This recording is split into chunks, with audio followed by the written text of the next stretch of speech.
حضرت عبداللہ ابن عباس رضی اللہ تعالیٰ عنہ فرماتے ہیں کہ میں نے رات محبوب کے کاشانہ نور میں گزاری، اور اس لیے سے گزاری میری خالہ ام المومنین میں ان کے ہاں حاضر ہوا کہ میں محبوب کے ساتھ نماز پڑھوں گا۔ عمر کتنی تھی؟ 10 سے 12 سال۔ فرماتے سرکار کے ساتھ میں اسی گھر میں آرام کرنے لگا تو تہجد کا وقت ہوا تو محبوب اٹھے، اور یہ فرماتے ہوئے اٹھے کہ لوگ سو گئے لیکن رب حی اور قیوم ہے۔ پھر حضور مشکیزے کی طرف بڑھے اور وضو فرمایا، پھر محبوب مصلی پہ کھڑے ہوئے۔ اصول یہ ہے، مسئلہ یہ ہے، فقہی جزیہ یہ ہے کہ 2 آدمی جماعت کرانے والے ہو تو جو دوسرا آدمی ہو وہ امام کی سیدھی جانب کھڑا ہو۔ کہتے ہیں محبوب نے مجھے وہاں کھڑا کیا تو دوران نماز ہی میں دوسری جانب چلا گیا۔ محبوب نے پھر مجھے پکڑ کے یہاں کیا سیدھی جانب تو میں پھر پیچھے چلا گیا۔ 2 دفعہ ایسا ہوا یا 3 دفعہ ایسا ہوا۔ فرماتے تکمیل نماز پر کریم فرمانے لگے، او نوجوان، میں جب تمہیں ادھر کھڑا کرتا تھا، یہ دیکھیے یہ عمر کتنی ہے، 10-12 سال، یہ دیکھیے انداز کیا ہے۔ فرماتے میں جب تمہیں ادھر کھڑا کرتا تھا تو ادھر کیوں جاتے تھے؟ تو کہتے ہیں میں نے عرض کی یا رسول اللہ میری جرت تو نہیں نا کہ اللہ کے محبوب کے برابر میں کھڑا ہو جاؤں، وہ مجھے نا ادب لے جاتا تھا، بار بار ادب، میں پیچھے چلا جاتا تھا۔ اللہ نے پہنچایا سرکار کے قدموں میں، صد شکر میں پھر آیا سرکار کے قدموں میں، چند لمحے سلامی کو ٹھہرا ہوں مواجہ پر، پھر مجھ کو ادب لایا سرکار کے قدموں میں، اور ہر سال سلامی کو سرکار بلا لیجئے، یہ عرض بھی کر آیا سرکار کے قدموں میں۔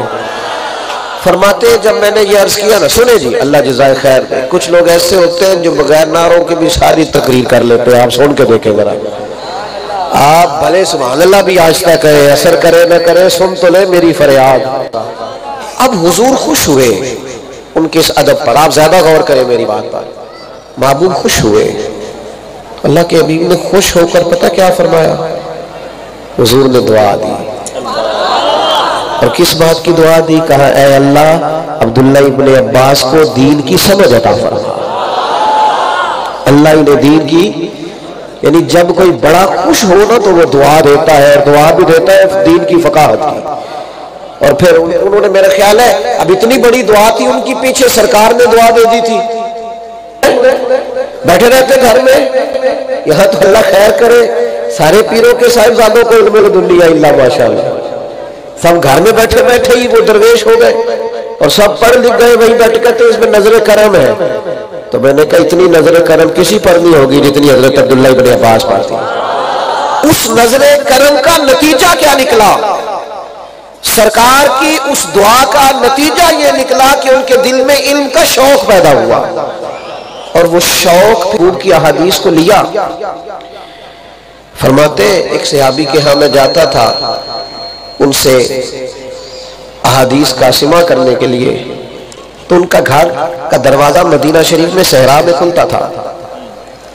میری طبیعت یہ تھی کہ میں نے کبھی استاد کے دروازے پر جا کے دستک نہیں دی، میرا خیال تھا جب وہ مرضی سے آئیں گے نا اور اپنی طبیعت کے مطابق گھر سے نکلیں گے تو پھر عرض کروں گا کہ اگر آپ مہربانی فرمائے تو مجھے پڑھا دیں۔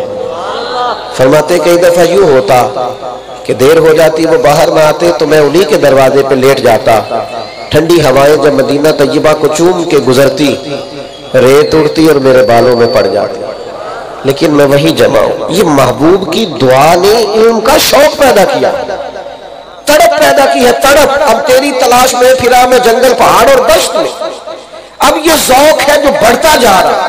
محبوب نے فرمایا 2 بھوکے کبھی سیر نہیں ہوتے، ایک دولت کا بھوکا، جیسے جیسے دولت ملتی ہے بھوک بڑھتی ہے، اور ایک فرمایا علم کا بھوکا بھی کبھی سیر نہیں ہوتا۔